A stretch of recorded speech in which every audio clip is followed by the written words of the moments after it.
I might just have a gin.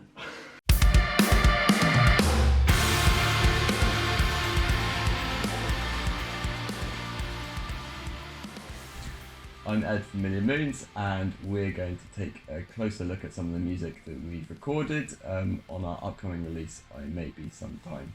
So I'm going to kind of explain different bits about the song structure, a little bit about music theory as well, and just generally talk through the bits that I find interesting from a sort of writer's point of view. So I love the beginning. If you listen to it with fresh ears, you've never heard it before, what I find is that you're led to think, because of the drum fill that's gone in, you're led to think that it's going to be in 4/4, and actually it then comes in kind of sixth time. And I really like that sort of contrast. So it goes da da da da da da da da da, and you kind of think it's going to be 4/4, and it doesn't end up being. I like that contrast. I think that's really nice. And then we go straight in.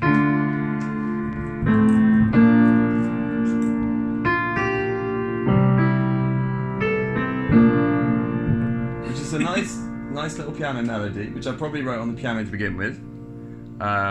And then what I end up doing is chucking on counter melodies on top. Got that very simple melody that's going.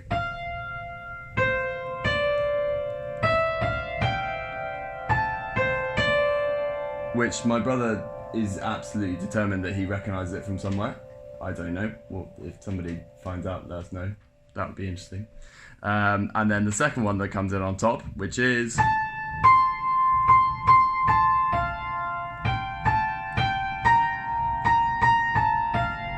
and together they just sound really nice. And then Solomon's got this great like offbeat china that comes in, which we chucked in the studio, and it sounds sick. It sounds really good. It just helps to differentiate that section a little bit. It's just a really nice little touch. Great suggestion from producer Lewis.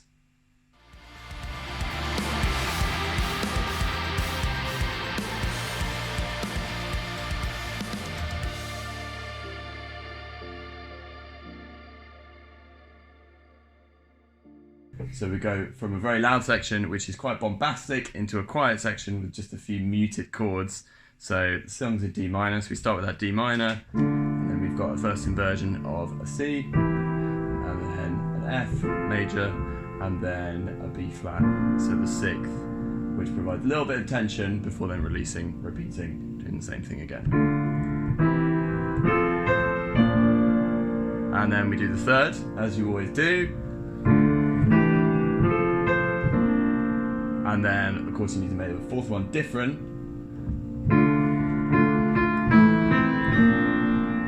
So that's just the piano. So, yeah, that's the end of that section. And then we got this lovely harmonic pattern that comes in as well on the guitar, which I love experimenting with. So we've got... what I like about the harmonics is that you have... I like making scales using just the harmonics.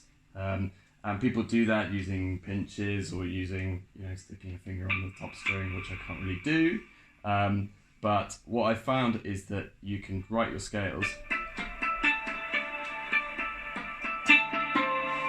Nice, yeah.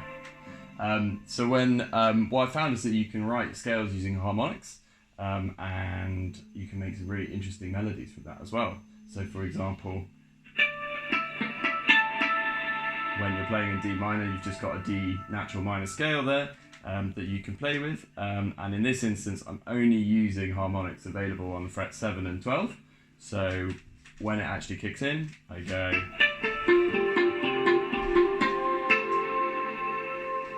and it's got this really nice, like, ethereal, spacey feel, I suppose, is probably how I would do it. Sounds lovely on the piano too.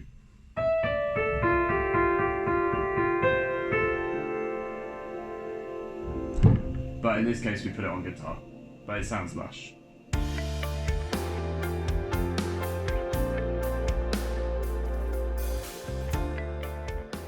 Unresolved chords, yeah. So we have, it's a technique which I use quite a lot, which is if you're trying to build into something, then you don't want to resolve the chord too soon, because you're building the tension. If you resolve the chord, that tension goes away. So a classic example of a resolved chord might be going from a fifth, a dominant fifth, to a back to a first. So for example... that could be an example of resolved chords, whereas an unresolved chord might go,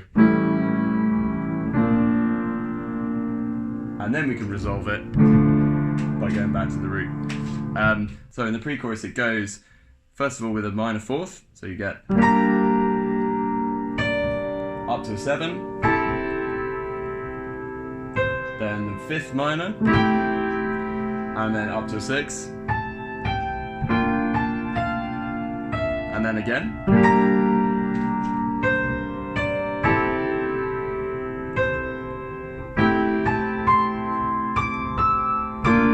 and then we've got all that tension that's built up, and then the guitars come in with the heavy pattern.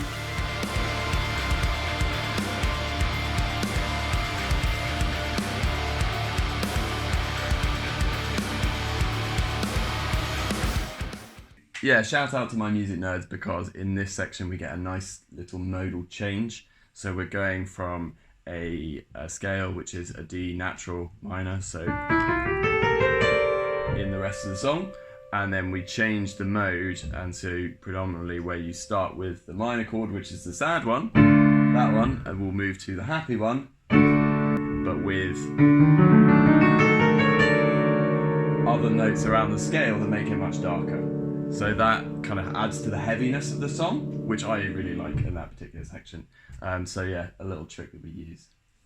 So yeah, then the heavy guitars come in. So you've got that change, the heavy guitars come in at the change in mode, and they're playing this riff here. So they go.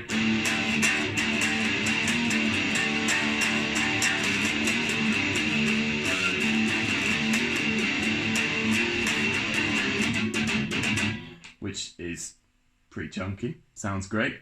And then you've got the melodies over the top, which is kind of highlighted by the tremolo guitar, which just really flourish and just create that kind of darkness on top of what the guitars are doing. I really like that. I think it sounds great.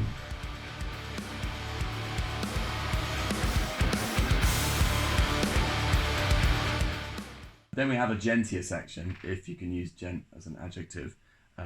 But we dabbled a little bit with some kind of gentier bits, both in Voice of the Wild and in Intruders as well. So in Intruders we have a section in 15/8, which is pretty cool, and it's going to be a nightmare for Solomon to play, but it's great for showcasing his talent, so that's going to be fun. But that particular section in Voice of the Wild kind of goes, and just kind of repeats, and then you've got the double time drums underneath it, and then it switches to a half time, and it sounds great, and then boom, cuts out. And then when it cuts out, you've just got these lovely little piano loads.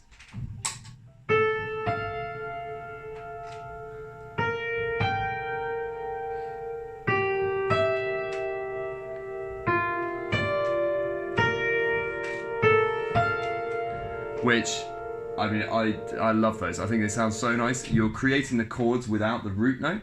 So you might have that D minor, which is that, so that's the second inversion, but then you remove the root note, so you've just got the 5th and the 3rd. Looking at you again, music nerds.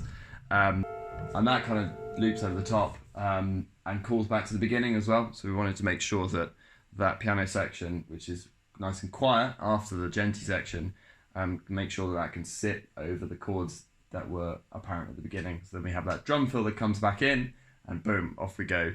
And we have those same melodies that we had at the beginning, so the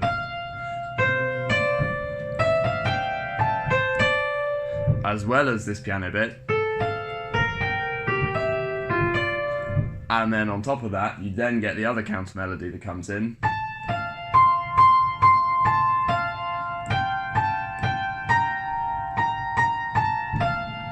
So you've got 3 counter melodies all working together, and then to keep things interesting from the drums, you've then got that drum pattern, which is super cool and only Solomon.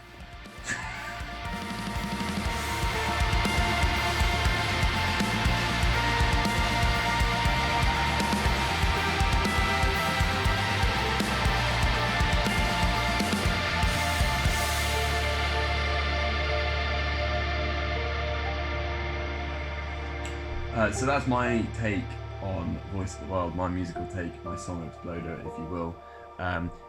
I'm always keen for a conversation with music nerds about music nerdery, so hit me up if you want to discuss any of the others.